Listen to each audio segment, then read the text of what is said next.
ഇത് രാത്രിയാകുമ്പോൾ ആൾക്കാർ ഇത് ഇങ്ങനെ ആക്കി വെച്ചിട്ട് അയൽവാസിക്ക് അതിന്റെ പ്രയാസം. ഇത് ഈറ്റളെ തൂക്കിക്കൊണ്ടുപോകാൻ ഒരു ചടങ്ങാണ്. രാത്രി ഇത് വണ്ടി തട്ടിങ്ങാണ്ട് ആൾക്കാർ അപ്പുറത്തെ കുയ്യിൽ കെടുക്കും. ശരിയാണ്. ഞങ്ങൾ തിരിഞ്ഞു നോക്കണമെന്ന് വന്നിട്ട് തന്നെയാ ഇത് നിങ്ങൾക്ക് പേടുന്ന കരാറ് കിട്ടണേ അതാ ഞാൻ ചോദിക്കണേ. അതിന്റെ പരിപാടി ഇതാരങ്ങ് കരാറായിരുന്നു. ഇത് ഇങ്ങനെയല്ല വരാറ്. ഞങ്ങൾ മൊത്തം ഇങ്ങനെ ഈ റോഡിന് മുകളിലെ പാച്ച് ഒരു കൊല്ലത്തേക്ക് ചെയ്യാന്നുള്ള കരാറാണ് എടുക്കുന്നത്.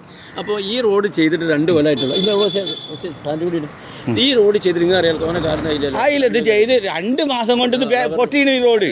അത് കാര്യമായിട്ടൊരു പാച്ച് ചെയ്യുന്ന ഒരു പരിപാടിയിലേക്ക് എത്തണമെന്നുണ്ടെങ്കിൽ വെയിൽ അടിക്കണോ? വെയിലടിച്ചെങ്കിലല്ലേ ഇത് നിൽക്കുള്ളൂ. അല്ലാണ്ട് മഴയത്ത് ചെയ്തിട്ടുണ്ടെങ്കിൽ ഇതിന് ഷൽമാക്കുന്ന ഈ സാധനത്തിന്റെ പേര് നിൽക്കൂല, എന്തായാലും നിൽക്കൂല. ഇനി കോൺക്രീറ്റ് വെള്ളത്തിൽ വെച്ചിട്ടാലും നിൽക്കൂല. നമ്മൾ കോൺക്രീറ്റ് വെച്ചിട്ടൊന്നുമില്ല. മഴ ഇതില്ലെങ്കിൽ കുറച്ച് നിൽക്കേന് നിൽക്കൂലോ. ഇത് പൊരന്റെ മുകളിലുള്ള സ്ലാബ് അല്ലല്ലോ, ഹൈവേ റോഡല്ലേ. അത് മാത്രമല്ല ഞങ്ങളെല്ലാം മനസ്സിലാക്കണ്ടേ, ഇത് ടാർ ചെയ്യുന്ന കോൺക്രീറ്റ് അല്ലെങ്കിൽ എന്ത് വർക്ക് എടുക്കണമെങ്കിലും എഞ്ചിനീയർമാർ ചെയ്യേണ്ടതാണ്. ബുദ്ധിയില്ലാത്ത എഞ്ചിനീയർമാരായ എന്താ ചെയ്യല്? അതല്ല പ്രശ്നം. ബുദ്ധിയില്ലാത്തവരായ എന്താ ചെയ്യല്?